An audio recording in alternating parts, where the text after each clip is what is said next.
pessoal. Eu sou Ana Paula Terra, sou sócia da Azevedo Sete Advogados na área de M&A societário, em Belo Horizonte.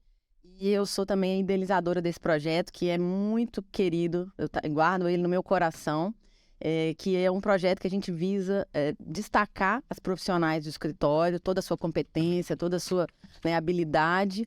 E a gente faz uma série, uma coletânea de artigos, e estamos aqui hoje para fazer, né, inovar também. Fazemos um novo movimento aqui de fazer uma gravação para discutir um tema hoje que ele estava meio morno, né?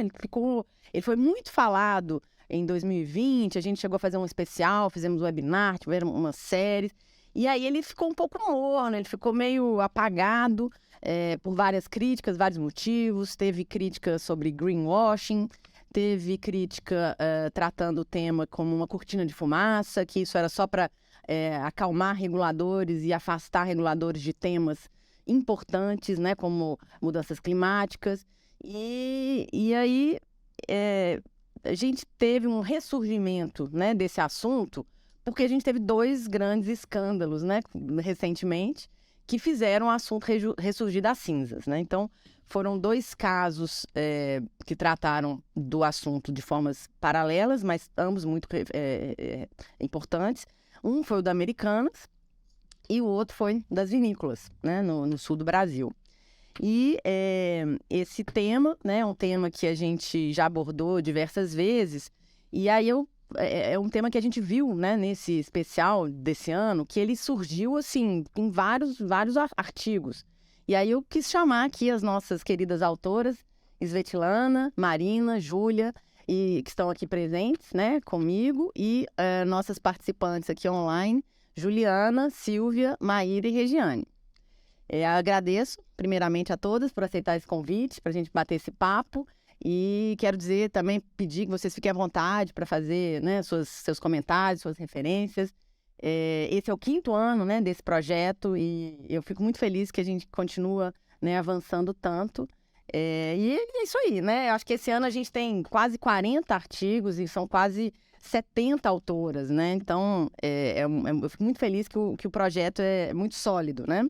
A gente tem uma página específica, né, um especial com todos os artigos, então fique à vontade para acessar a página e fazer seus comentários, a gente está à disposição para discutir. Bom, vamos lá, né? Vamos falar então sobre ESG. Bom, eu quero começar aqui com a Silvia e a Juliana, a Ju, vou chamar de Ju, tá?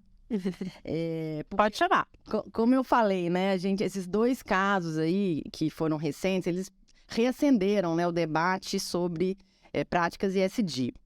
E essas, né, recentemente, eu acho que todo mundo aqui, a gente não precisa entrar no detalhe do caso, né, mas todo mundo sabe, foram algumas vinícolas, né, do sul do Brasil que foram envolvidas em denúncias de trabalho escravo, né?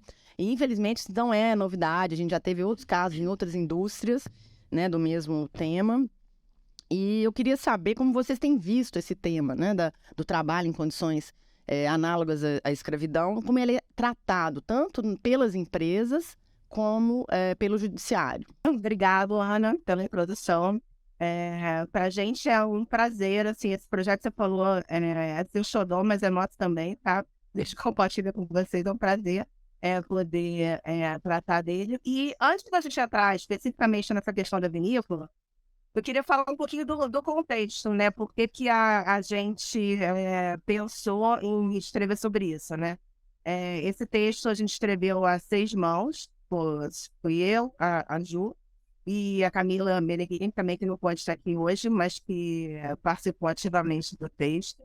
E quando a gente leu essas notícias do Ministério Público e do trabalho escravo, é uma notícia bem impactante, né? A gente pensar que em pleno 2023 a gente está tratando de trabalho escravo. Mas a gente achou que era realmente um tema que é super atual e que fazia todo sentido a gente falar sobre ele. Mas a gente queria, assim, ampliar um pouco a abrangência do artigo, né? Falando um pouquinho mais de um contexto um pouco mais amplo do trabalho escravo e também do ambiente de trabalho, como a gente tem, como a gente lida com ele, quais são os cuidados que a gente tem que ter. E aí sim a gente vai entrar nessa discussão mesmo do que a gente tem visto sobre essa notícia e outras situações que tem sido uma atuação grande do Ministério Público, né? E aí, falando um pouquinho dessa questão da saúde mental, ela foi uma coisa que chamou muito a nossa atenção, né? Pensar, isso é um tema que ele tem rondado a área trabalhista há muito tempo. A gente teve, em janeiro de 2022, um enquadramento pela OMS do burnout como doença profissional. Não é uma novidade, a gente já havia tido algumas decisões nesse sentido, né? Vinculando, fazendo esse nexo causal. E a partir dessa nova determinação da OMS, a gente tem esse enquadramento como uma presunção, né? Então, cabe às empresas realmente fazerem toda uma demonstração de que realmente adotaram todas as medidas para ter essa adequação do ambiente do trabalho, de tratar o tema do estresse no ambiente de trabalho.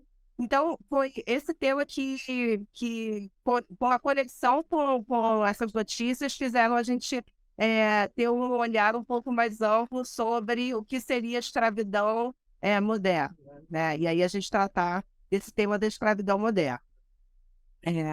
A gente sabe que a gente passou por uma pandemia, né? Então, toda essa questão do isolamento, de um risco de perder pessoas queridas, de desemprego, a crise financeira, tudo realmente trouxe um abalo, né? Assim, a gente ouviu os casos de doenças mentais aumentarem muito. Mas o século XXI, ele vem com esse contexto, né, desses transtornos mentais. E estão levando realmente as empresas a olharem para o ambiente de trabalho e como lidar com os profissionais que a gente tem no nosso time. E quando a gente fala em ambiente de trabalho, imediatamente a gente vai para o ISD, né? E para o S do ISD e pensar nas melhores formas de tratar essa questão, né? E a gente sabe que ter esses empregados engajados e em perfeito estado de saúde física e emocional, ele é uma vitória para a gestão de pessoas. Eu acho que é o grande desafio, né, Silvia? Porque, ao mesmo tempo, essa geração, eles querem flexibilidade, né? Então, ao mesmo tempo, pedem, né, para ter um trabalho híbrido, um trabalho remoto. Então, assim, imagino que seja muito difícil, desafiador você conseguir acomodar, né, os pleitos por uma maior flexibilidade por parte do próprio empregado com esses cuidados que as empresas têm que ter, né? Eu acho que, por mais que isso seja um assunto muito atual, né, da questão geracional, né, eu acho que a gente sempre passou por isso ao longo do tempo, né, de como lidar com os profissionais. Em cada momento a gente tinha um ponto de divergência, mas o fato é que por mais que a gente tenha anseios diferentes, eu acho que o essencial a gente vai sempre manter, que é esse olhar para os empregados, essa visão de acolhimento e desculpa, gente, mas que vai cair uma tempestade aqui em São Paulo agora, se vocês ouvirem um trovão, é isso. Vai liar, mais um dia de chuva aqui. Mas, e aí a gente até fala um pouquinho da questão ambiental, né, de todas essas mudanças climáticas que a gente está vendo agora. Mas, falando dessa questão da forma de acolhimento, eu acho que o nosso dia a dia, quando a gente faz toda essa parte de preventivo, de aconselhamento dentro das empresas, é realmente de ter um olhar para o empregado e buscar esse engajamento, né? Porque a gente sabe que quanto maior for o engajamento do empregado na empresa, quanto mais ele se sentir acolhido, melhor vai ser a produtividade e, em termos de ESG, a gente vai ter uma visão da empresa muito mais sólida e a gente sabe que a gente tem os melhores lugares para trabalhar e o quanto isso ajuda na retenção e atração de talentos, mas também a gente sabe que você ter um ambiente ou um adoecimento do seu time, isso vai sim gerar um aspecto de afastamento, de recolocação, e tudo isso tem um custo igual para a empresa. não só para você recontratar, mas para você treinar e a pessoa voltar a produzir e entender como que funciona o ambiente de trabalho. Então, todos esses custos são importantes da gente analisar, e principalmente esse aspecto de você ter profissionais que estão felizes ali, que estão produzindo, né? Quando a gente pensa nesse conceito de escravidão moderna, né? E aí, entrando um pouco nessa questão do conflito geracional, né? A gente, independente disso, a gente pensa realmente em evitar jornadas excessivas. A gente fala muito na questão do direito de desconexão, né? Do empregado ter. A facilidade do WhatsApp torna você acessível o dia inteiro, né? E a qualquer hora mesmo você não está trabalhando. Então, isso praticamente aquele filme, né? Tudo ao mesmo tempo agora, né? Você fica conectado em todos os metaversos possíveis. Tem perturbador no filme, né? Mas a gente vê por aí. Mas e toda essa questão da produtividade tóxica, né? A gente fala também no nosso artigo da Sociedade do Cansaço, né? E o quanto a gente não é estimulado a um desempenho que nunca é suficiente e a gente sempre correndo atrás. E aí, quando a gente fala da questão geracional também, a gente fala a gente pode chamar de uma tendência, né, do quiet quitting, né, que o próprio nome já tem uma carga meio pejorativa, né, que parece que é uma rescisão, mas na verdade realmente você tem esse equilíbrio entre a vida pessoal e a vida profissional. É claro que a gente não quer aqui, quando a gente fala e defende o quiet quitting ou fala sobre a sociedade do cansaço, é claro que a gente não pretende que não haja nenhum mundo utópico onde a gente não vai ter cobrança de metas ou a gente não vai ter direcionais. A verdade é que a gente precisa encontrar esse equilíbrio, né? Eu acho que esse é o grande desafio agora com a questão geracional, mas sempre foi um desafio e está cada vez ficando mais claro para a gente a importância de você encontrar esses mecanismos que levem a você manter um nível de desempenho, que te mantenha uma competitividade, mas ao mesmo tempo você tenha profissionais com saúde, com um equilíbrio entre a vida pessoal, profissional, cuidando da saúde. E aí eu acho que a gente tem uma série de ferramentas, né? E a gente adora falar disso, dessas ferramentas, porque é o nosso dia a dia, é isso que a gente orienta os nossos clientes, é você realmente ter a questão da saúde mental em mente, né? Mas você sempre buscar uma visão preventiva, né? O que você pode fazer? A gente fala do fortalecimento das políticas internas, treinamento de gestor, você tem os programas voltados à saúde e lazer, uma rotina de acompanhamento individualizado do time. E aí, entrando até na questão geracional, e um outro tema atual, né, que até provocar um pouco a gente também, antes dela falar da questão de como a gente tem visto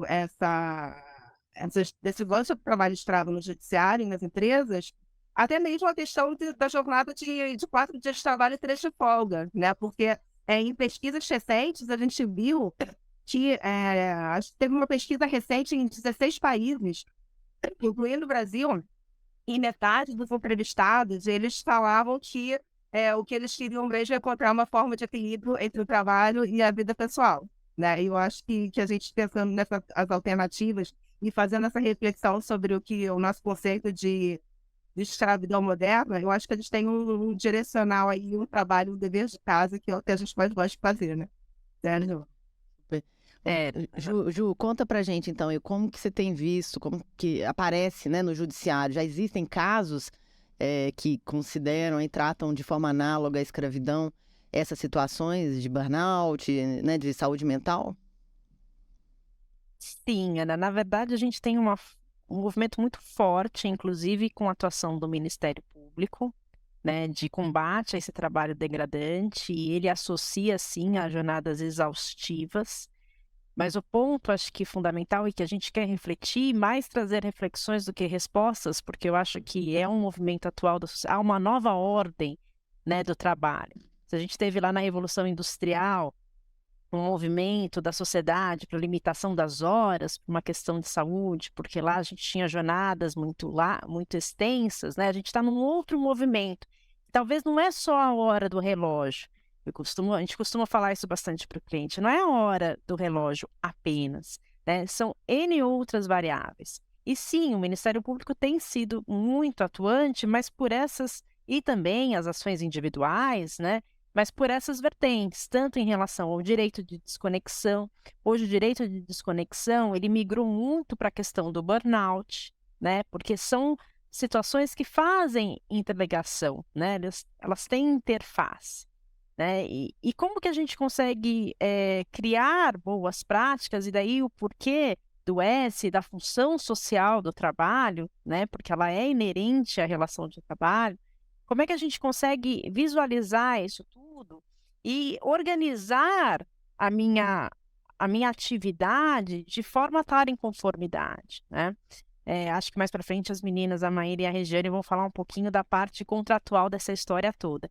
Mas, quando a gente fala do indivíduo, da prestação do trabalho na sua origem, como um direito fundamental assegurado pela nossa Constituição Federal, a gente está falando de um indivíduo e que hoje não comporta mais a dicotomia da vida privada e da vida profissional. As coisas andam juntas. E como a organização, a empresa, tem que lidar com aquela comunidade, atendendo aos anseios, e, obviamente, estamos numa sociedade capitalista e o objetivo é a produtividade. Então, a grande resposta que a gente tem, a grande pergunta que a gente faz e a resposta que a gente está procurando é exatamente essa. Como compatibilizar esses valores de integridade, de função social do trabalho, dentro de um mecanismo de produtividade de fato e de competitividade? Esse é o grande desafio. Eu acho que a gente estava num momento de exacerbação, né, onde tem a questão tanto do trabalho, do excesso de trabalho, e aqui me veio uma coisa muito importante, a Silvia vai se lembrar. A gente teve muitas ações na Justiça do Trabalho questionando a questão de dumping social, sobretudo quando tivemos as discussões de terceirização. Então, a terceirização com um único objetivo de redução de custos. Muitas ações vieram com a questão de dumping social, que faz interface com a questão da escravidão no sentido de exploração de forma demasiada da força de trabalho, com esvaziamento da função social do trabalho. Então, esses são pontos que permeiam de uma forma até periférica, porque não é a denúncia que a gente viu como da vinícola, né? Elas acontecem nas ações individuais, mas que são muito... elas são satélites, né, dessa situação maior de escravidão.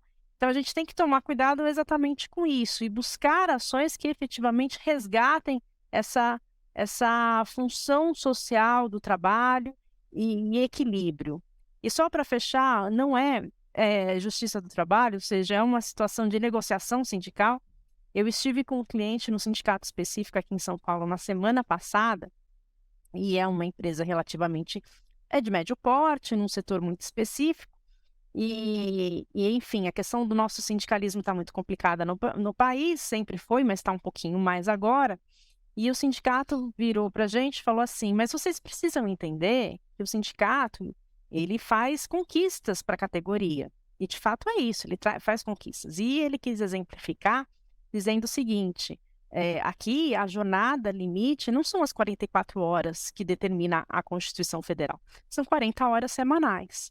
Aí o cliente vira assim, mas tudo bem, isso para mim não importa, porque na minha empresa eu tenho a sexta-feira livre. Eu posso trabalhar 4 dias na semana apenas, eu posso distribuir a minha jornada. Pouco importa se nesses 4 dias eu trabalhei um pouquinho a mais, mas ter a possibilidade de ter a flexibilidade do dia, para mim, é muito melhor do que as 40 horas que o sindicato está oferecendo. É o que a gente fala, Então, né, isso... das próprios empregados, né, pedindo essa flexibilidade, né? Então, Exatamente. Então, a gente vive num momento em que a gente não tem ainda todas as respostas, mas certamente a gente está sendo provocado a tê-las. Eu acho que esse é o ponto essencial. E o quão é importante a gente olhar para essas situações satélites e não ficar preso só nas suas formas clássicas de abuso de poder nas relações de trabalho. Eu acho que esse ponto é o mais importante. E dentre essas ações... Fala, Ana. Não, pode falar. Desculpa. E dentro dessas ações, e eu concluí rapidamente, uma delas, inclusive a Silvia e eu, a gente tem especial apreço, são esses programas internos que as empresas têm para aperfeiçoamento dos profissionais. como uma forma de resgatar esses profissionais, de repente com baixa performance, mas dando a ele não só uma abordagem de competitividade, mas sim de apoio a melhorias. E muitas vezes essas melhorias estão voltadas em soft skills, em habilidades de gestão. A gente tem visto muito isso, né? E como isso suporta decisões da empresa, suportando inclusive de forma preventiva a questionamentos futuros de dispensas discriminatórias. Parece que a gente dá uma volta muito grande para chegar, mas é o mesmo ponto. A gente está falando da função social. E na hora que eu trato com muita clareza a comunicação, os objetivos, e dou essa amplitude para todas as suas esferas dessa relação de trabalho, e aqui esses programas é apenas um exemplo deles, eu crio para a empresa boas práticas que vai, inclusive, suportar eventuais questionamentos futuros sobre dispensas que talvez tenham sido abusivas, né, na visão do empregado, né, tenham violado ou tenham sido discriminatória, quando na verdade não foram, e daí eu tenho todo esse histórico por trás para suportar uma decisão da empresa. Muito interessante, porque essa é uma situação que poderia haver uma alegação, então, de dispensa discriminatória numa situação de burnout, por exemplo, não é isso? Exatamente. E daí você, por todo o apoio que você deu para o empregado, de repente aquele burnout não necessariamente está atrelado a um esgotamento profissional, ele pode até ter um prejuízo, né, ter uma queda de desempenho profissional, mas a origem do burnout, né, ou daquele momento de algum transtorno mental, pode ser uma situação da vida particular e que sim, importa para o profissional. Inclusive tem um artigo da Luana, que também é da área trabalhista, que trata disso, né? Como é que as vicissitudes da vida colaboram para esse ambiente de trabalho, e como a justiça do trabalho tem que ser cautelosa, porque, sim, devemos proteger o hipossuficiente, não é esse o ponto. Mas a gente tem que entender qual que é esse contexto muito maior e essa relação, essa dinâmica muito mais complexa das relações humanas, dentre as quais a relação de trabalho é uma delas, né? Uhum. Não, sensacional. Obrigada, Ju, Silvia. E eu acho que esse ponto que você comentou, né, do dumping social, tem tudo a ver com a pergunta que eu vou fazer para a Maíra e para a Regiane, que é o seguinte: você falou aí um pouquinho das práticas, né, que são adotadas pelas empresas para poder, né, prevenir esse tipo de situação. E eu queria saber da Maíra e da Regiane quais outras práticas, né, quais outros mecanismos as empresas podem adotar, por exemplo, nas contratações, nas relações, né, de comerciais de contratação, né, o que seria recomendável aí do ponto de vista jurídico. Oi, Ana. Oi, pessoal. Boa tarde. Só antes de responder a sua pergunta, Ana, eu gostaria de introduzir um pouquinho aqui do nosso artigo, né? Falar por que a gente escolheu ele. E aí, logo depois, a Maíra, ela responde a pergunta que você fez. A gente também, quando nós vimos a questão das vinícolas, né? Que estourou aí um dia desses, a gente começou a perceber que tinha uma necessidade das empresas de atribuir a culpa àquela que fez as contratações, né, tentando se isentar de qualquer forma. Então, a gente resolveu escrever sobre, né, como que as empresas elas podem se prevenir da prática de contratação de mão de obra ilegal e formas delas mitigarem o risco de contratar com essas empresas que são inidôneas, né, e se utilizem desse tipo de contratação. E aí a gente também faz no nosso artigo um alerta sobre a responsabilização contratual que essas empresas elas podem sofrer por contratar com empresas que se utilizam de mão de obra ilegal. Tudo bem, gente? Só para complementar o raciocínio da Regiane também, a grande verdade é que a empresa que contrata, ela tem uma produção ali em larga escala, ela tem uma linha de produção, às vezes, que ela não tem um certo controle da cadeia produtiva. Quando ela se vê numa situação dessa, não porque ela foi a causadora, mas porque a empresa que ela contratou estava inserida num cenário de condições análogas à escravidão, ela não quer ser responsabilizada, mas no fim das contas, a Ju e a Silvia podem falar disso melhor, elas já estão responsabilizadas por fazer essa contratação. Então, qual é o ponto do nosso artigo? Como criar mecanismos contratuais para que essas empresas que estão se valendo de prestação de serviços possam se proteger? Porque quando você tem uma empresa que, de fato, está comprometida com a promoção de ações de ESG, você promover essa cultura organizacional, socioambiental saudável de forma interna é muito mais fácil. Você fazer esse controle micro dentro ali da sua estrutura é muito mais fácil, pela criação de comitês, instalação de auditorias, você criar esses mecanismos dentro da sua própria empresa é muito mais fácil. Quando você vai fazer uma gestão que engloba uma cadeia produtiva inteira, é muito mais difícil. Então, qual que é a nossa ideia com o nosso artigo?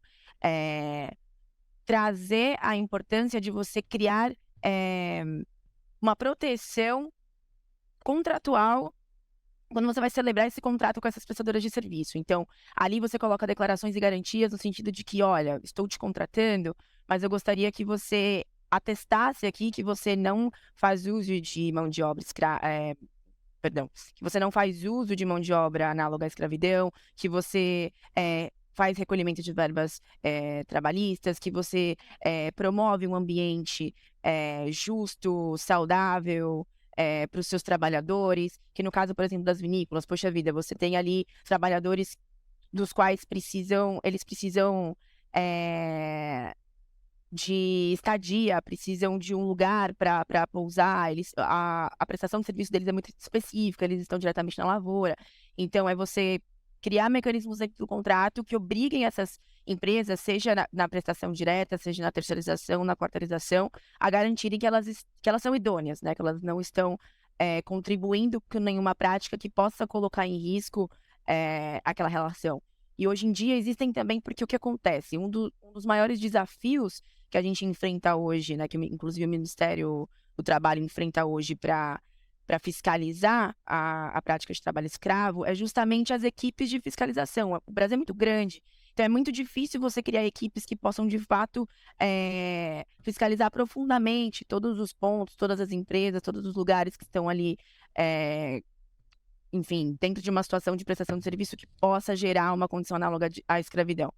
Existem hoje associações que prestam esse tipo de serviço e acaba sendo um serviço que beneficia a sociedade como um todo, porque quando você tem essa dificuldade de fazer essa fiscalização direta, essas associações se colocam à disposição para estarem lá e criam também, por exemplo, selos de autenticidade para garantir, olha, você vai contratar essa empresa aqui, então antes de você contratar, estou atestando que ela tem um selo onde ela se compromete a não contratar de forma análoga, enfim. Todos esses pequenos mecanismos podem ser inseridos dentro do contrato, e aí previnem as empresas de serem responsabilizadas, eventualmente, por, enfim, estarem nessa situação. Maíra e Rejane, vocês enxergam que além, né, desses cuidados todos que a gente tem que, né, colocar no contrato e prever detalhadamente essas declarações garantidas, essas obrigações, vocês enxergam que é prudente, pelo menos, né, por parte das empresas, de tomar alguma outra medida cautelosa, de um dever ali de diligência, de investigar aquele terceirizado, né, que ela vai contratar? O meu ponto é, ao invés de só colocar no contrato, né, tick the box lá, ó, botei aqui, tô livre, não tem mais responsabilidade. Ou também é necessário, né, vocês enxergam aí que existe, né, uma necessidade de se ter um suporte maior de procedimentos de investigação desses terceirizados? Sim, com certeza. Muitas vezes, o silêncio, ele te responsabiliza. Então, o fato de você simplesmente alegar que você não tem conhecimento de tal prática não te livra da responsabilidade. Então, por isso a importância disso que você colocou, de você fazer a fiscalização direta. E se você, como empresa, não consegue fazer essa fiscalização, que você pelo menos esteja em contato com outras instituições, por exemplo, essas associações ou outras empresas de auditoria que possam te colocar nesse cenário e te ajudar na atestação de que você está contratando como empresa idônea. Então, às vezes, se você não puder fazer diretamente, coloca uma previsão no seu contrato, tipo, olha, vamos colocar uma cláusula contratando uma associação que vai fazer uma fiscalização mensal ou quinzenal nas suas instalações e vai verificar as condições em que os trabalhadores estão laborando. Essa fiscalização vai ser surpresa, então você não pode se negar a receber o nosso fiscal. Então, são mecanismos que o ambiente privado te permite criar, né? Porque, querendo ou não, tudo que não é proibido é livre de pacto pelo contrato. Então, aí você acaba customizando e criando aquilo que funciona melhor para você e que também te protege.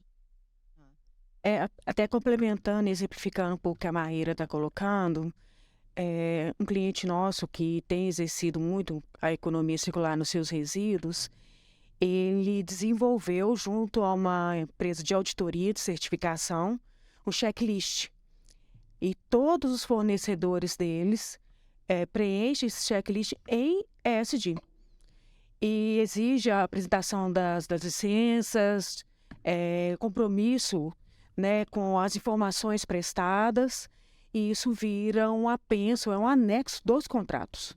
E eles também respondem. Semana passada mesmo, a gente participou da revisão, né, Marina, da planilha, e que eles respondem, já que eles importam e exportam produtos e resíduos, também respondem a esse checklist. Então, eu vou fazer uma provocação aqui, hein? Pergunta espinhosa.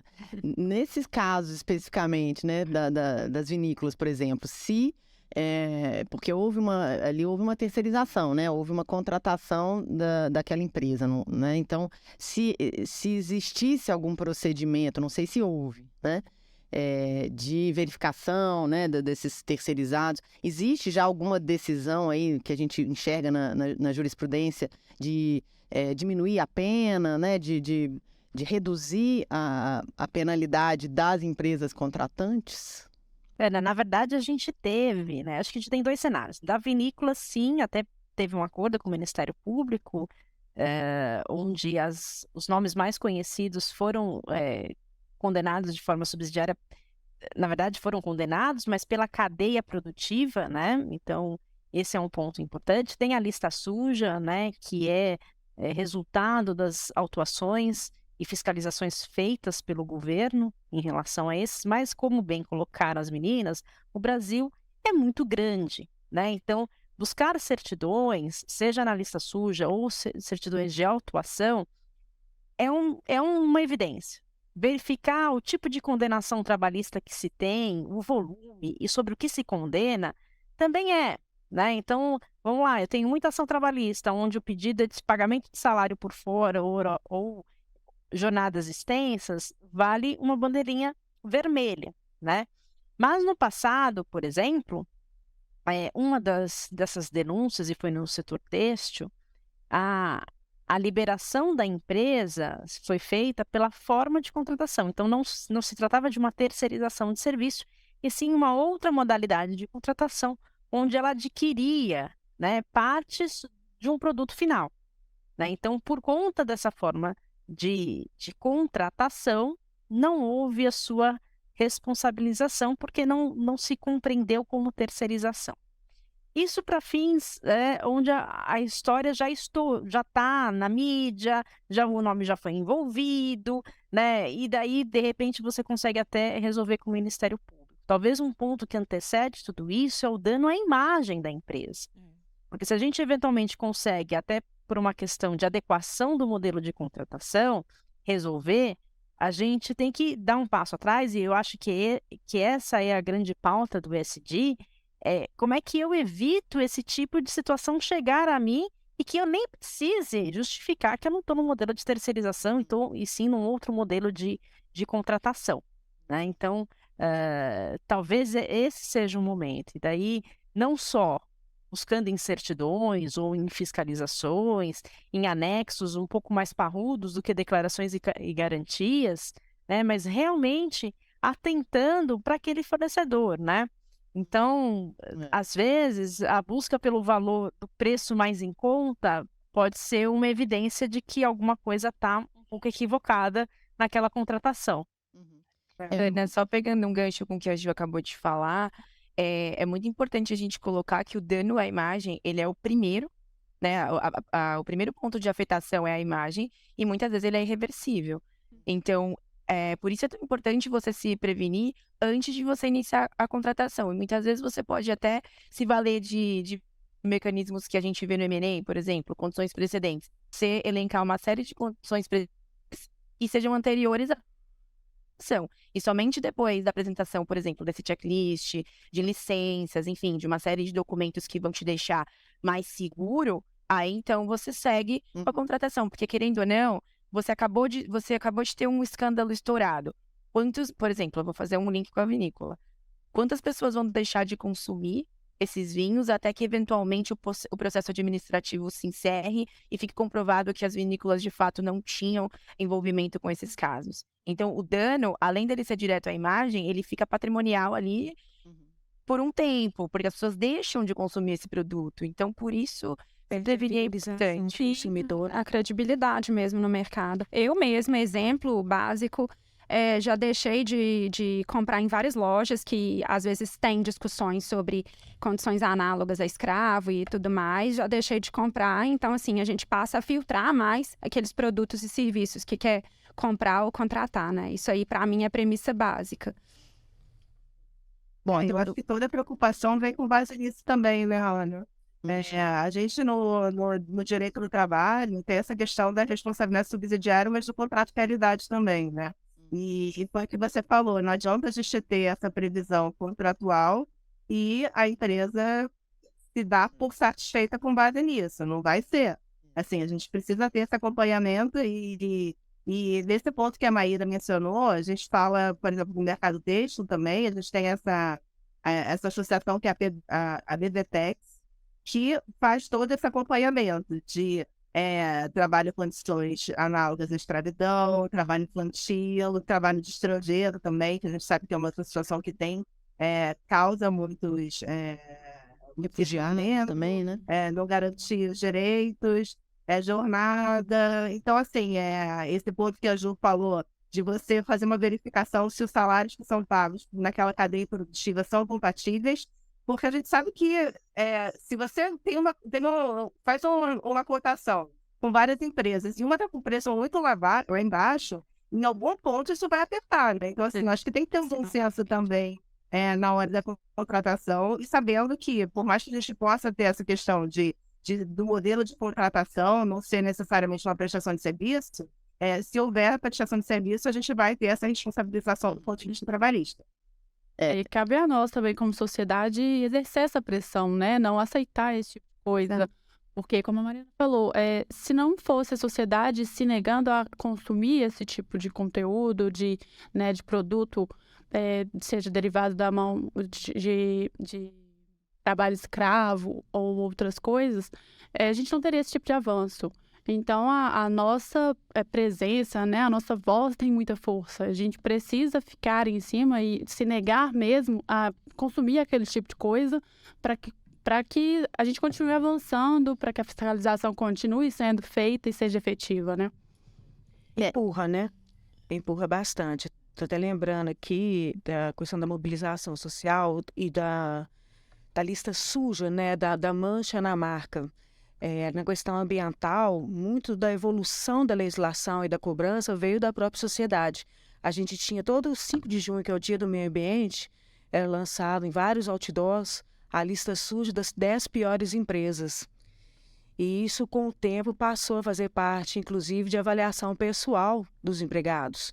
Então, as empresas começaram até a buscar, além da licença, adotar práticas de forma voluntária, porque aparecer entre os 10 piores. Mudança de paradigma total. E o ESG está trazendo isso, né? Já houve um amadurecimento, trouxe esse amadurecimento que hoje nós estamos vivenciando e com a adoção dessas novas práticas. Não está sendo construído agora, já está sendo construído já há uns 20, 30 anos. E aí eu vou pegar um gancho aqui, né, gente? Porque concordo 100%, acho que a gente tem todos esses fatores né, hoje em dia você tem selos, você tem esses procedimentos recomendáveis de, né, double check, triple check, né? E mesmo assim, né, apesar disso tudo, a gente ainda tem escândalos corporativos mais tradicionais, né, como no caso da Americanas, que foi uma questão contábil, né? Ou seja, a falha mais básica, né, que a gente tem em sistemas de governança, em procedimentos de controle, né? E todos aqui, não sei se todos lembram, se não, vale a pena a pesquisa, mas no caso nos Estados Unidos, na Enron, foi a mesma coisa, uma quebra de uma empresa de energia gigantesca por fraudes contábeis, né? Levou com ela uma grande auditoria, né, Arthur Andersen. Então, a gente vê os erros do passado repetindo no presente, né? E mesmo assim, hoje em dia, a gente tem selos. A Americanas, inclusive, ela tinha vários selos ESG. Ela entregava parte de produtos em favela com carro elétrico, reduzindo a emissão, né, de gases. Então, assim, eu sinto uma contradição muito grande, né? A gente tem, acho que foi a Silvia e a Ju mesmo comentaram no artigo delas, um avanço muito grande em determinadas práticas ESG e, ao mesmo tempo, um retrocesso gigante, a gente vendo esses casos. Tendo que discutir isso, né, ainda. Então, assim, nesse caso específico da Americanas, eu, inclusive, tenho um artigo com a Carolina, que também não pôde estar aqui, com o Vitor, que eu falei que ele é o nosso he for she, que a gente discute um pouco isso, né? A gente coloca lá, olha, não adianta, né, ter todos esses selos, essas certificações e ainda continuar acontecendo essas fraudes. Ou seja, existe uma falha, existe um abismo muito grande entre o que se propõe fazer e o que é de fato feito. Então, a gente continua com buracos aí no meio do caminho, né? Então, acho que a gente não chegou ainda no ponto de criar um sistema, um controle interno à prova de balas. Acho que a gente nunca vai conseguir, né?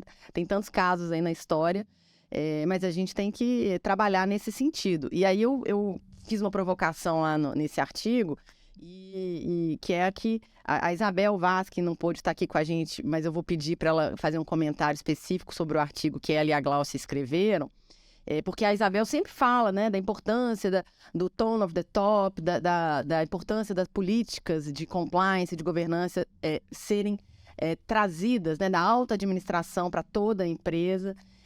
E aí eu fiz uma provocação lá, que eu vou provocar ela para responder aqui para a gente, mas eu coloquei que não adianta também só a alta administração colocar como um valor, um princípio para toda a empresa. É importante para que as práticas ESG realmente se sustentem, né, como 3 pilares, que, né, não é uma perna mais curta que a outra, que essa cultura, né, seja disseminada de baixo para cima, né? Não só da alta administração para todas a organização, mas também disseminada e atribuída a todos os integrantes da empresa. Então, a Isabel e a Glaucia não puderam estar aqui hoje, mas eu queria pedir para elas fazerem um depoimento também delas. O artigo delas também é uma crítica sobre, né, a culpa, né? Houve culpa do compliance, né, no caso da Americanas, né? Houve culpa, e se houve essa culpa, o que o Departamento de Compliance hoje, né, poderia fazer, né, mesmo independente de culpa ou não, mas o que o Departamento de Compliance hoje poderia fazer para tentar mitigar, né, que essas situações voltem a se repetir? É responsabilidade do Departamento de Compliance ou não, né?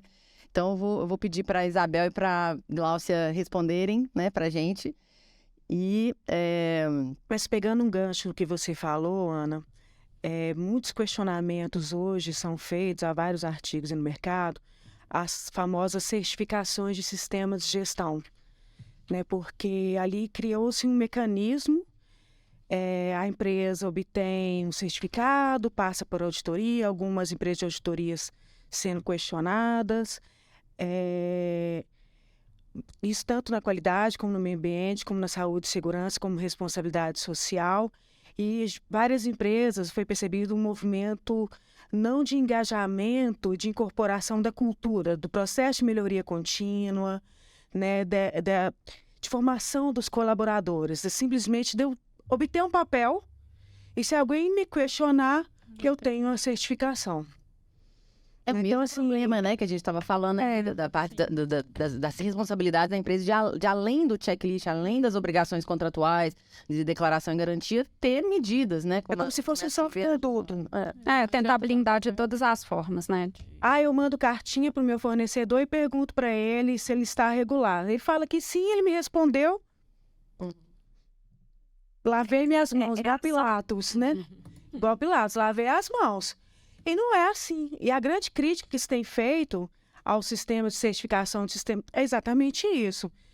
Ou a alta, vamos colocar assim, né, corporação internaliza esses valores e ensina, né, e passa esse sentimento de internalização aos seus colaboradores, ou seja, quer ficar aqui? Aqui é assim. Né? Aqui nós não estamos brincando, não.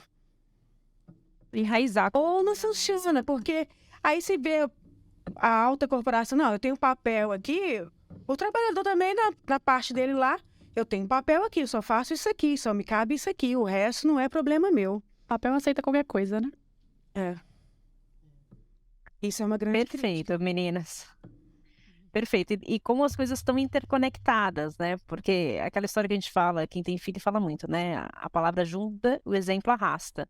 Então, o quão é difícil da gente fazer essa mudança de mentalidade, de sair do protocolar, que são os documentos que vocês mencionaram, e partir para a ação.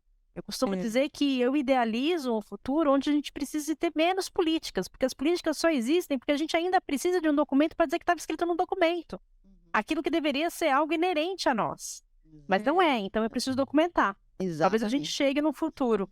E aí eu vou pegar o gancho aqui da Ju, porque é exatamente esse ponto. Hoje em dia, né, a CVM já até exige, né, algumas companhias abertas de informarem algumas práticas, as práticas ESG que ela tem, né, que elas adotam. Justamente para a gente tentar evitar um pouquinho do greenwashing, para a gente tentar trazer essa realidade, esse conteúdo real ali e não fugir, não ficar ali apagado, né, atrás de fake news, né? Inclusive, Ana, posso só fazer um comentário muito rapidinho? O que chama muito atenção no caso da Americanas é que ela estava num nicho, vou usar uma expressão jovem, hypado, né, da B3 do Novo Mercado. Ela fazia parte do nicho de empresas, que é um ciclo muito fechado, onde estão as empresas com maior nível de prática de ESG, de segurança e de boas práticas mercadológicas.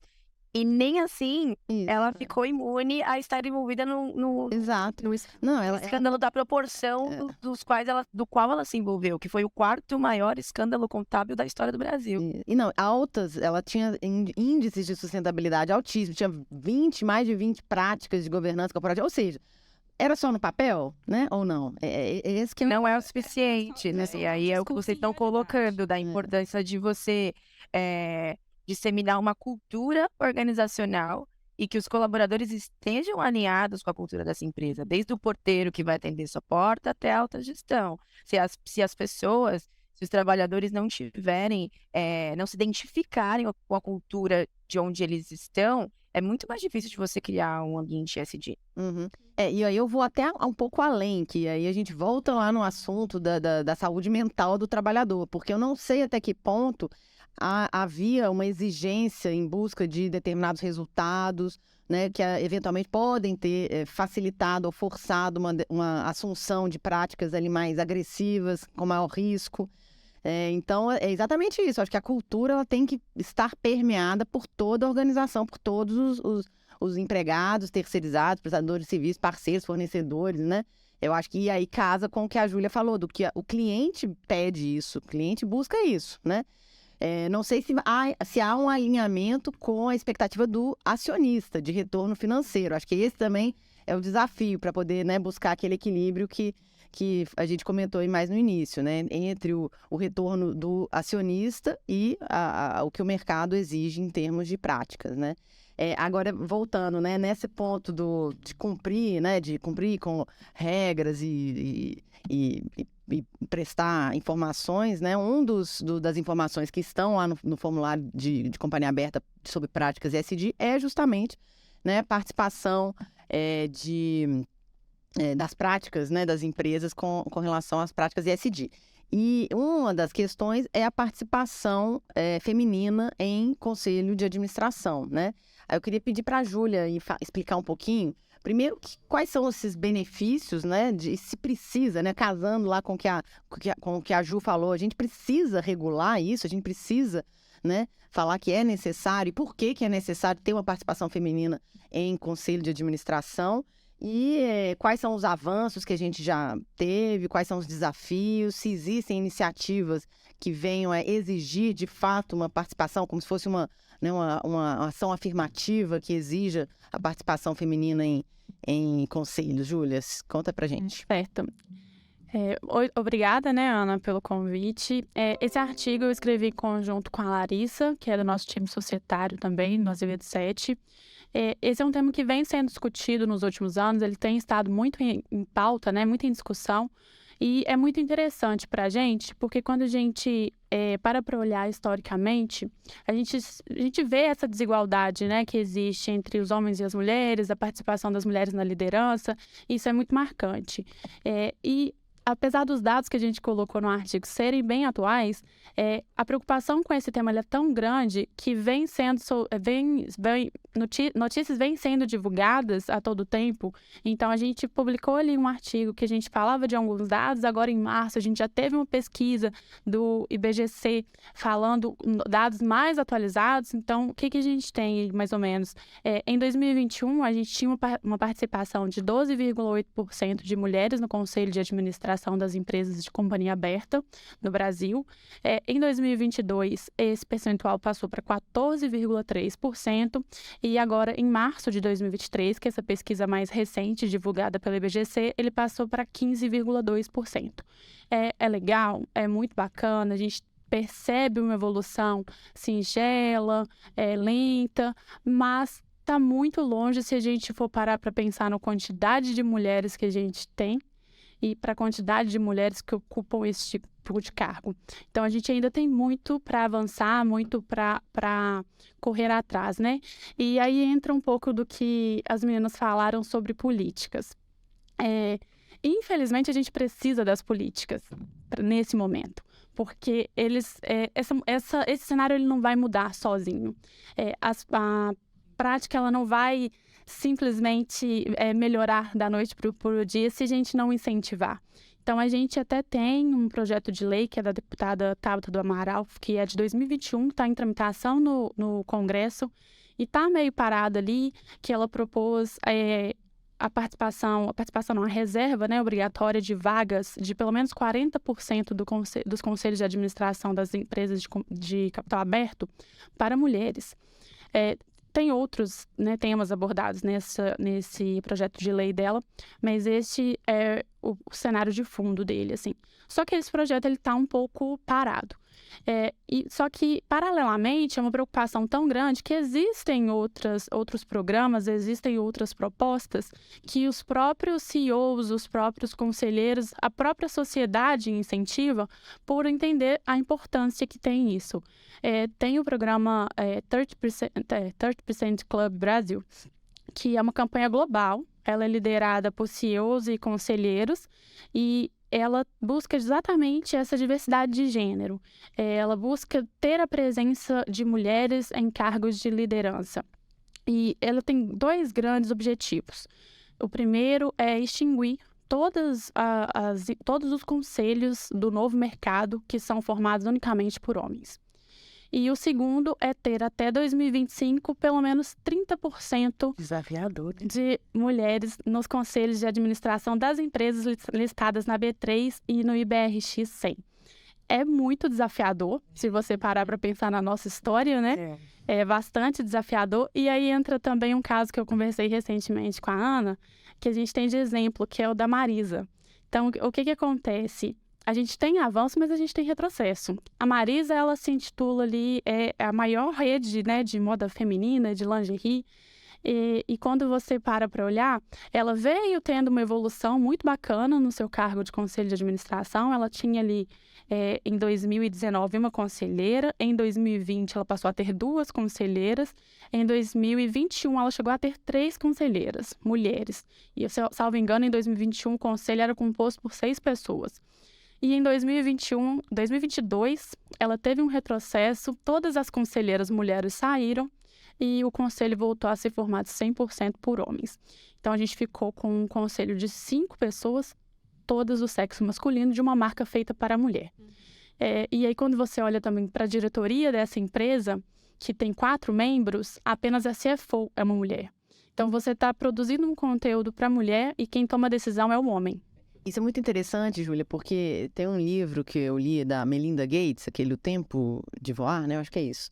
Que ela comenta justamente isso, assim, que é muito da necessidade da mulher ocupar um espaço de produtos voltados para ela, né? Então não faz sentido você ter apenas homens produzindo conteúdo, produzindo produtos voltados para mulheres. Eles não vão saber, né, como que é usar uma determinada roupa, um determinado produto.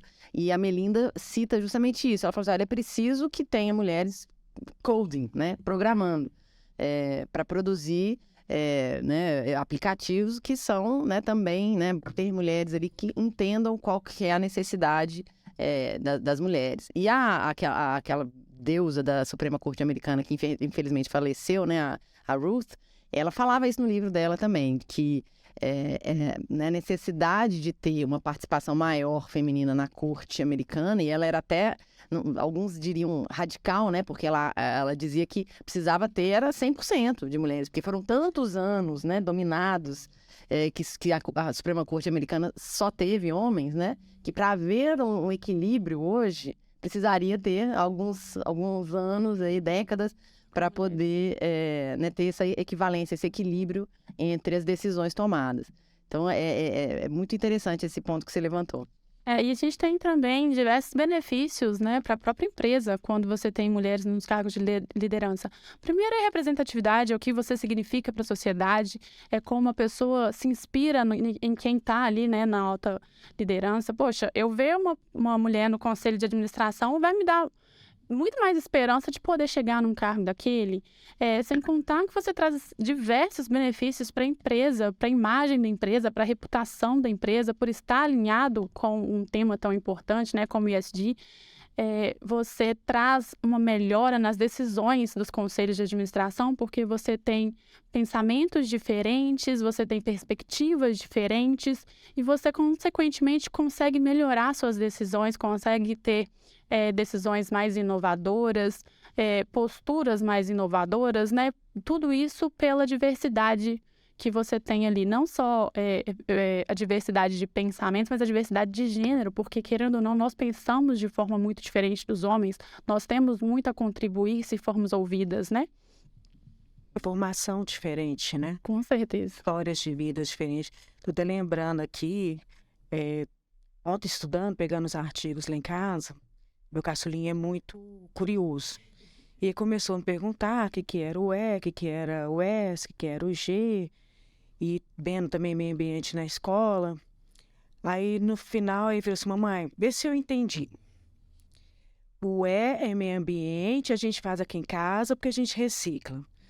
O S é o social, a gente faz aqui em casa porque a Jane, que é a moça que trabalha comigo, só trabalha de segunda a sexta. E o G a gente faz porque é a mamãe que manda em tudo, né? Foi tipo isso. Mamãe manda em tudo mesmo. Segue a mamãe que dá tudo certo. Foi, segue a mamãe que você tá feliz pro resto da sua vida. Mas aí depois a gente conversando, aí ele mesmo falou, mas o papai também, o papai ajuda muito, o papai faz... aqui é o yin e o yang, né? E ele é necessário, né? Esse equilíbrio é necessário. E é engraçado como que esse PL, né, que você citou, foi feito só em 2021, é muito recente, pensando, né, nessa discussão que já vem desenrolando há anos, né, da representatividade feminina.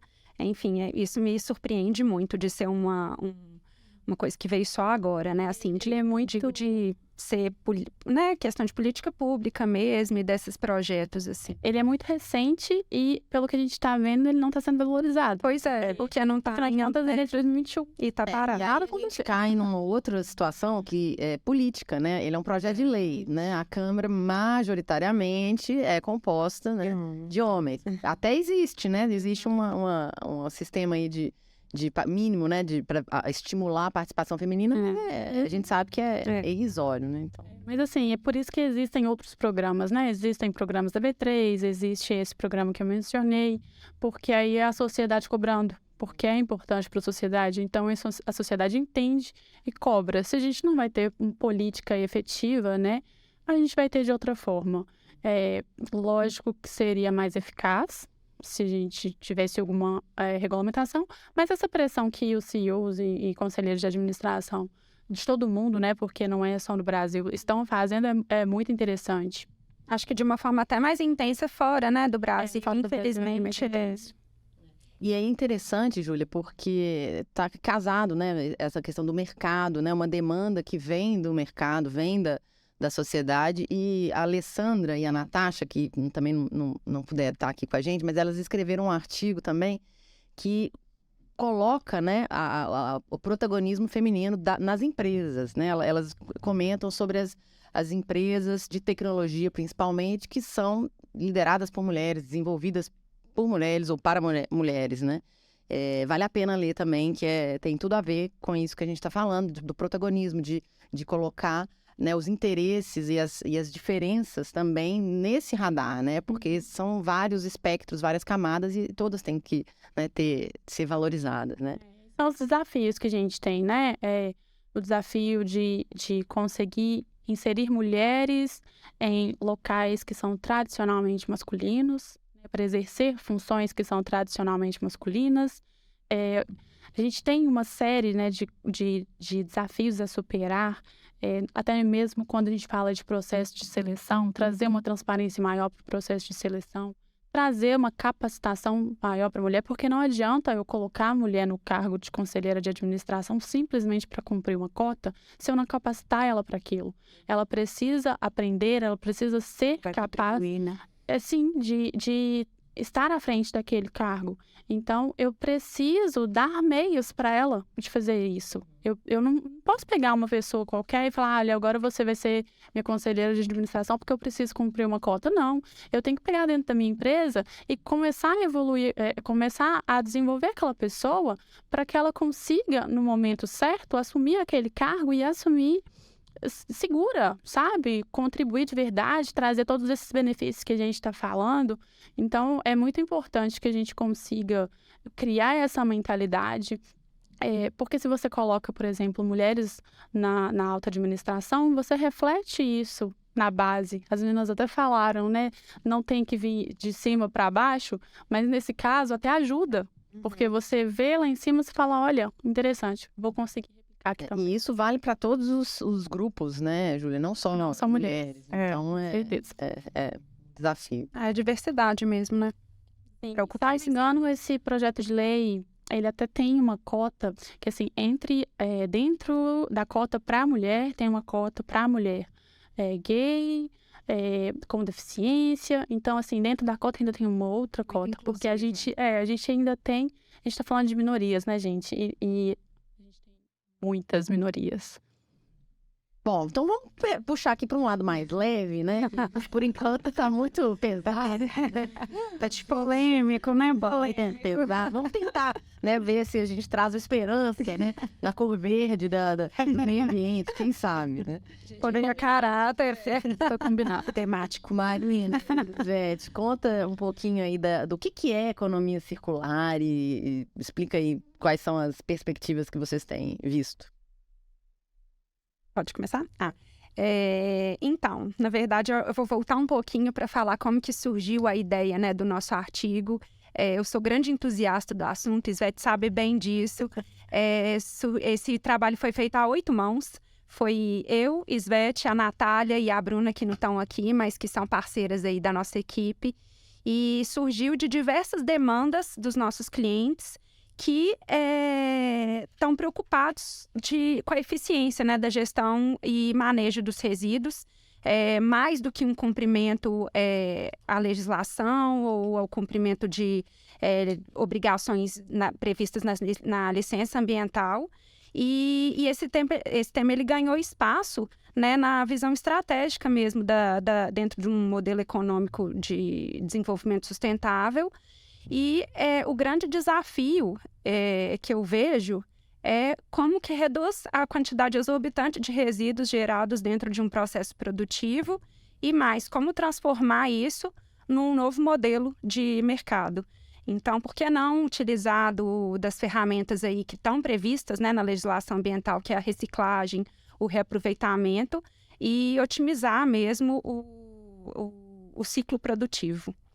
Até complementando um pouco o que a Marina está falando, muito começou em função do cumprimento de políticas, né, de políticas públicas, como restrição de importação de alguns resíduos que para algumas empresas são insumos, né, a restrição e o controle cada vez maior da disposição final desses resíduos em lixão e exigindo né, o licenciamento de prefeituras.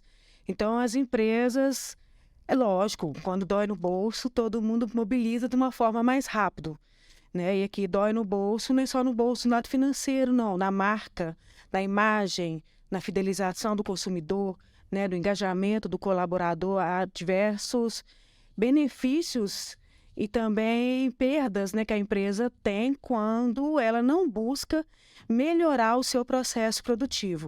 E a economia circular ela é exatamente essa mudança do modelo de negócio, do modelo da economia da empresa, que antes vinha muito linear, né, matéria-prima, consumo, produção, descarte, vamos buscar, já que a lei me obriga, descartar num lugar que esteja licenciado, que esteja regularizado.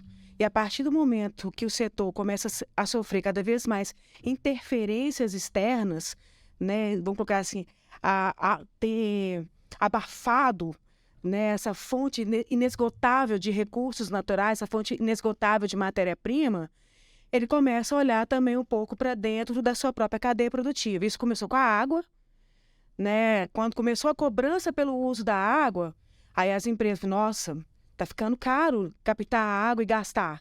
Então vamos começar a buscar processos de recirculação de água, do reuso da água, a tratar a água do processo produtivo e a voltar ela para o processo produtivo. E agora a gente está vivendo isso muito na questão dos resíduos, porque é caro dispor resíduo, é caro transportar resíduo para levar para um aterro licenciado. Burocrático. E também é caro, porque as fontes de recursos naturais elas são esgotáveis, está sendo cada vez mais difícil buscar essa matéria-prima bruta. Então as empresas começaram a buscar dentro da sua cadeia produtiva formas de reaproveitar o que se tem lá dentro, né? E a desenvolver tecnologias de forma que o que é hoje descartado vira insumo, vira um subproduto, não só para eles, mas um subproduto para um consumidor externo. Mas, Beth, mas isso hoje, existe uma regulamentação que exige isso ou é voluntário por parte das É empresas? voluntário. Não existe uma regulamentação e as empresas estão buscando uma série de desafios. Um deles, inclusive, é essa falta de política de regulamentação, porque acaba tratando, a empresa trata igual os desiguais, porque não tem exatamente essa política, né? Dentro até entrando um pouco nesse tema dos desafios, a gente tem a questão de logística, as estradas cada vez piores, né, que dificultam muito esse transporte de resíduo, a falta de incentivo a estudos, aos desenvolvimentos das tecnologias, porque para você reaproveitar um resíduo, né, esse processo de reutilização, de reciclagem, você tem que desenvolver uma tecnologia. E quem desenvolve isso é a base às universidades. E hoje não tem incentivo para isso. Ou a empresa investe ou não tem. E, às vezes, existem esses setores internos dentro de cada empresa para tecnologia e inovação, só que aí se esbarra com a legislação e aí tem dificuldade de regularizar aquela nova atividade, se for o caso, né? Que seria a reciclagem ou o reaproveitamento desses resíduos e transformação em novos insumos, novos produtos, enfim. Então, assim, a gente vê que as empresas elas estão dispostas a criar essas ferramentas e implementar essas ferramentas, mas às vezes se esbarra ali com o órgão ambiental para regularizar. A gente já trabalhou na SVET com alguns casos aí de que o projeto era lindo no papel, mas que envolvia questões muito particulares, envolvendo produtos perigosos e tudo mais, o que acaba dificultando a implementação desse novo projeto, assim, sabe? E você comentou o custo também, né, para desenvolver essas tecnologias. Agora, é interessante porque eu vi uma empresa na Inglaterra, no interior da Inglaterra, que desenvolveu uma tecnologia super interessante e que, na verdade, ela afetou positivamente os custos das duas pontas. Hoje em dia a gente armazena tudo na nuvem, né? Essa nuvem, na verdade, é um computador, né? Que fica ali gerando calor, porque o processo daqueles computadores, eles geram um calor que normalmente é dispensado na atmosfera, né? E isso é um resíduo, né? E aí, muito interessante que essa empresa ela desenvolveu uma tecnologia de imersão desses computadores num óleo.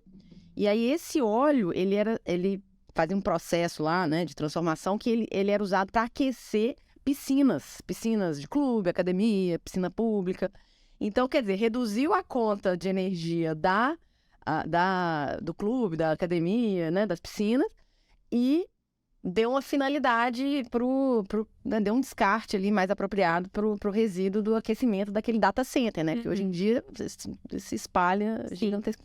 Então, assim, às vezes o custo de produzir essa tecnologia, né, vai ter uma reversão, né? Igual painel solar, né, gente? Antigamente era muito mais caro. Hoje em dia está muito mais viável, Daí a importância da diretoria e da presidência comprar a ideia, comprar o projeto. Porque é um projeto de médio a longo prazo.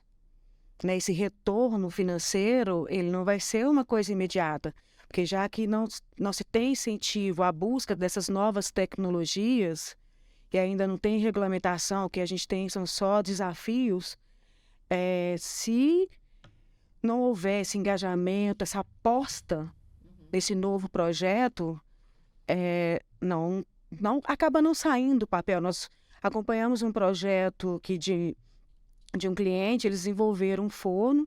Esse forno, ele tem como matéria-prima um resíduo que é considerado perigoso. E a fábrica quase parou a sua operação, a unidade industrial quase parou a sua operação, porque não se conseguia trazer resíduos por conta da legislação que é restritiva. Esbarrou com Ou seja, tem a tecnologia, a empresa desenvolveu, foi até junto com uma universidade, ela vai reutilizar esse resíduo perigoso, tirar ele do chão onde ele está lá, do chão de fábrica, de outras fábricas. Isso vira um insumo para ele, e ele não tinha o insumo por conta da legislação. Exatamente. Ele não conseguiu licenciamento para fazer isso. Estão batalhando. Estão batalhando.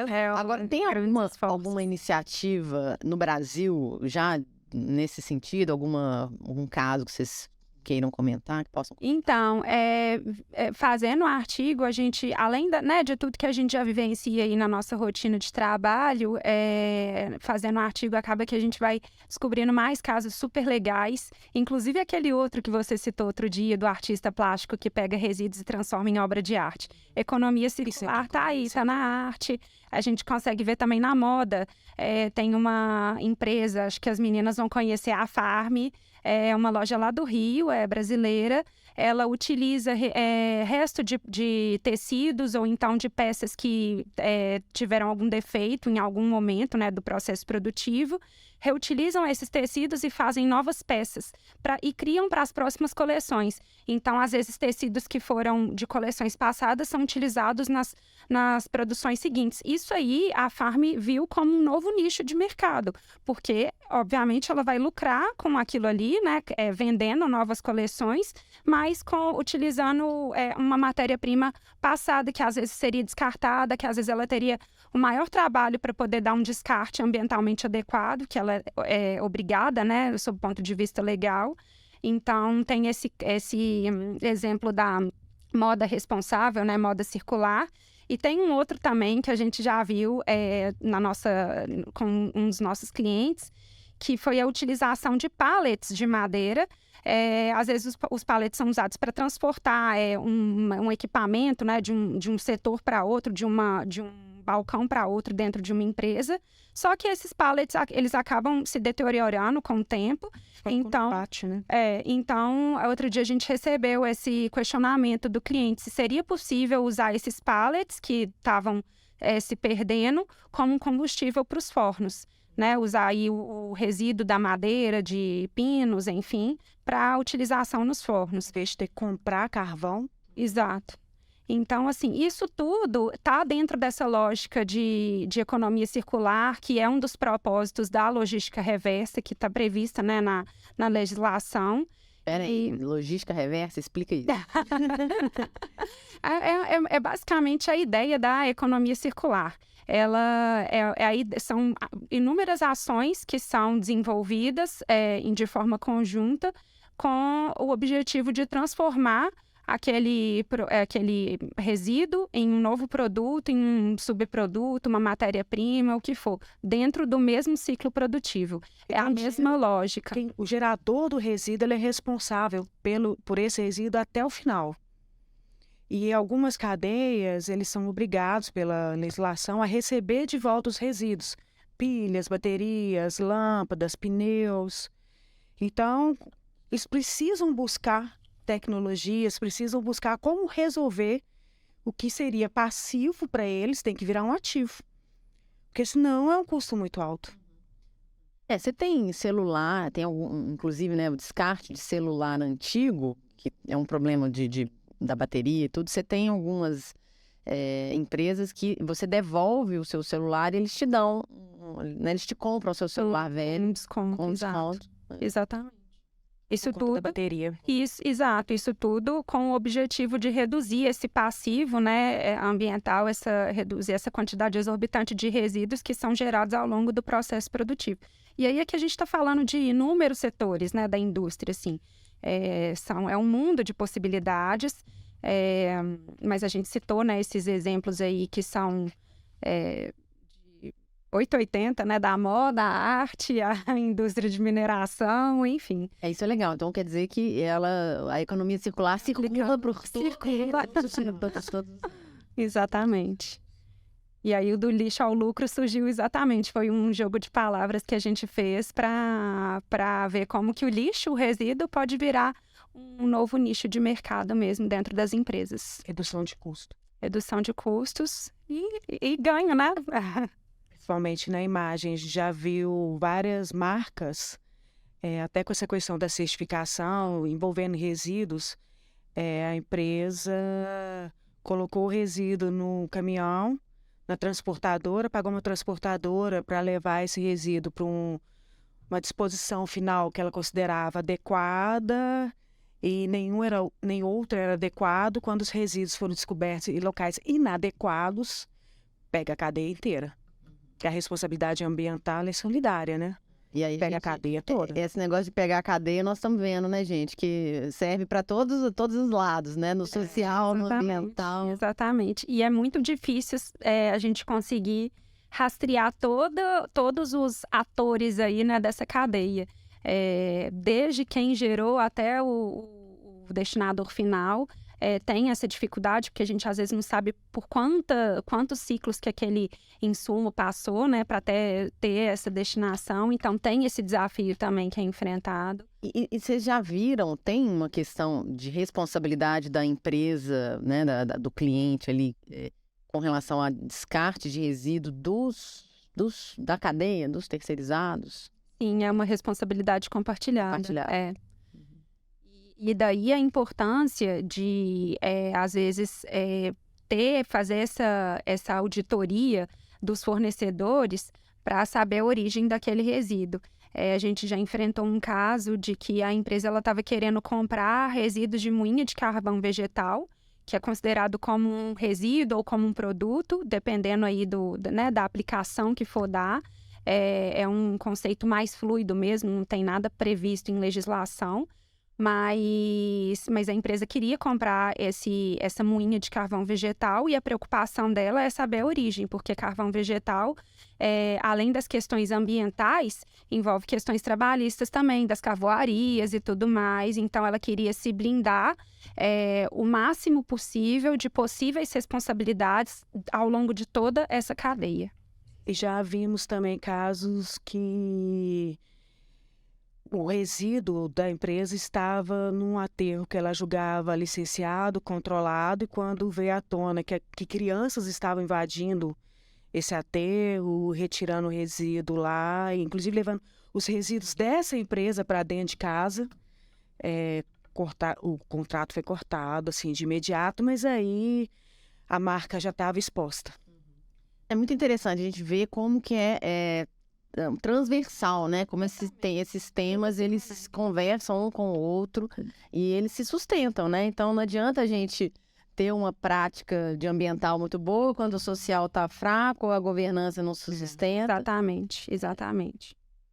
Muito bom, ministra. Americanas. É isso aí.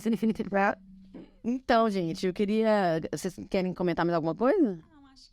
Da nossa parte, é isso. Fiquem à vontade também para comentar. Eu acho que a gente não, né? Assim como outros setores sempre foram movidos pela pressão de stakeholders, eu acho que o ESG, a tendência dele é amadurecer e a expandir cada vez mais por conta dessa pressão de stakeholders. Assim foi, né, com a questão de qualidade ambiental, do trabalho, quando a pressão externa ela é muito grande, né, quando ela influencia na confiança do investidor, né, na marca, na fidelização do produto, a tendência é cada vez mais essas práticas amadurecerem, Lembro que chamarem atenção, né? Eu lembro que há 2 anos atrás, nessa mesma série, né, especial das mulheres, eu e Svete falamos sobre ESG, essa mudança de paradigma. E assim, uma coisa é clara, o mercado de investimento hoje em dia está ditando as regras, então as empresas estão tendo que não fazer o básico mais e ir muito além para conseguir responder às expectativas mesmo. Não, isso é sem dúvida. Se a gente for pensar e resgatar, né, eu já falei, né, que eu gosto de história, né, gente? Se a gente for resgatar lá nos primórdios dos tempos no Brasil, foi a pressão britânica que provocou realmente um movimento anti-abolicionista, né? Se não fosse a pressão, né, dos países, né, principalmente da Inglaterra, que contratavam com o Brasil, com Portugal, né? Já foi um processo extremamente longo, demorado, enrolado, e, né, fizeram de tudo para protelar o máximo possível, mas é isso, a pressão do mercado, a pressão externa, né? Isso aí, de fato, a gente vê muito. Agora, é engraçado, porque eu enxergo como 2 vertentes ali, ou é a pressão do mercado, ou é aquela né, vontade intrínseca das pessoas, Sim. né? Então, a gente tem esses movimentos. Mas, de fato, né, o regulador ele vai se mexer ali, né? O direito ele nasce por conta né, dos pleitos sociais de cada época, né? Então, eu acho que é por aí. Eu acho que é a movimentação do mercado, da sociedade, que vai acabar provocando os reguladores a cada vez mais dispor sobre esses temas, né?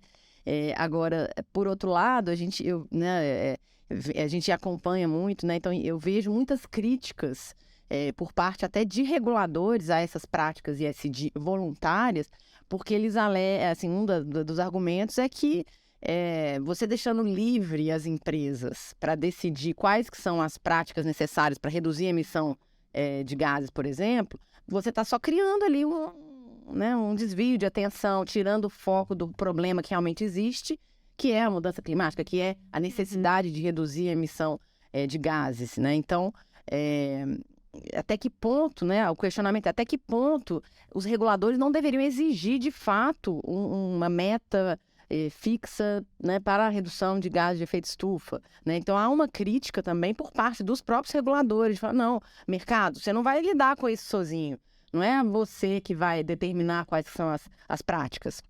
Então, tem esse movimento também, que eu acho que é bem interessante, né? Você tem o mercado pedindo mais, né, desenvolvimento, mais atenção a todas essas práticas, e você tem os reguladores também, assim, não, mas eu acho que isso aqui não é suficiente. Então, cada vez mais a gente vê, né, a CVM exigindo dos fundos de investimento que investem em produtos ESG mais, né, o que é isso que você está fazendo? Você está só vendendo, falando que o seu fundo é um fundo verde, um fundo sustentável? Não, o que é que efetivamente está vinculado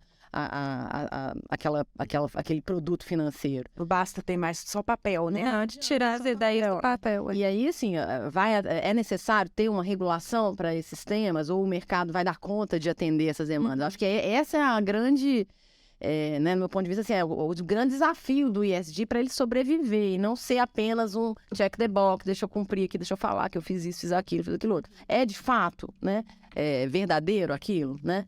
Eu estou conseguindo cumprir as minhas metas, ainda que eu tenha fixado, ou seja, fixado pelo regulador, né?